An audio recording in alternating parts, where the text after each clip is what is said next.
Greetings and welcome back to Matt Munson Adventures.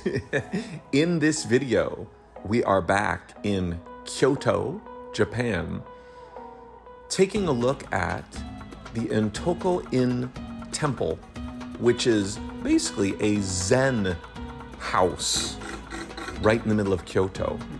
If memory serves, entrance to this experience was a part of the ticket that I got at the Kodai-ji temple. It's like a 2-for-1 kind of thing.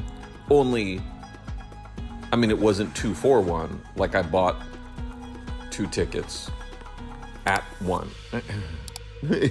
My point is the price wasn't like different, but totally worth it. This was really, really cool. It was also set up kind of like it was very much an experience. Like there was a little station where you could do some stamps.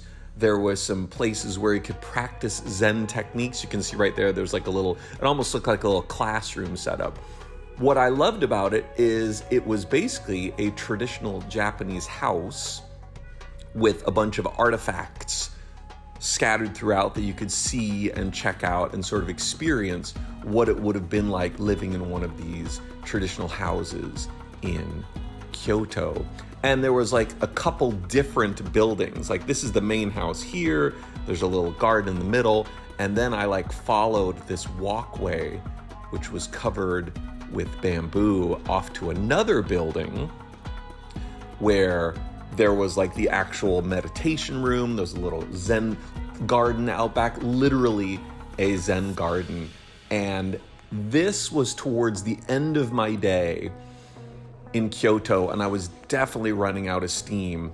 So having this experience, which was just sort of very chill, very soothing, sort of lounge around and just soak up the vibes, came at the perfect time. When I actually finally found the little Zen garden out back, I took my shoes off and just went and sat on one of the tatami mats for like 20 minutes and just really enjoyed the garden and the serenity and the silence.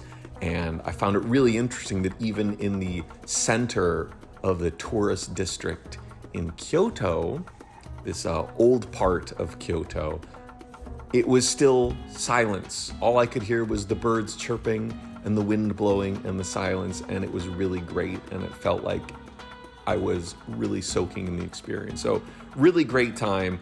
Highly recommend this. Just a couple hundred yen to go in and lounge around and enjoy this neat little oasis of serenity in the heart of Kyoto. And the architecture was also really neat too. Obviously, if you've seen some of my other videos, you know I'm a fan of historical architecture, traditional architecture. So things like this really resonated with me, and I thought it was great just to be able to explore. You'll see there's not a lot of people around. I think the whole time I was at this Zen house, I saw 2 other people, and they were at that stamp station that I saw in the main house. Other than that, it was almost completely empty. In the 20 minutes I sat in this room that's coming up on your right, I think 2 other people came through. But it was great. And I remember, just seeing that video, the smell of the fresh tatami mats. I think this was the first time I'd ever seen tatami mats in the wild. So that smell is so iconic. And every time I saw them after this, it really brought me back to this moment. So yeah, I had my shoes off by now, and I just went over to the edge, sat down, listened to the sounds, soaked it up, drank some water, by the way, because by this time I'd been sweating profusely the entire day. So it was really nice just to relax in something that felt very comforting and traditional. We are almost at the end of the Kyoto videos. I think I have 1 or 2 left after this. Hope you liked it. Please subscribe, hit that like button if you thought this was cool. Thanks so much for watching. And as always, we will see you for the next one.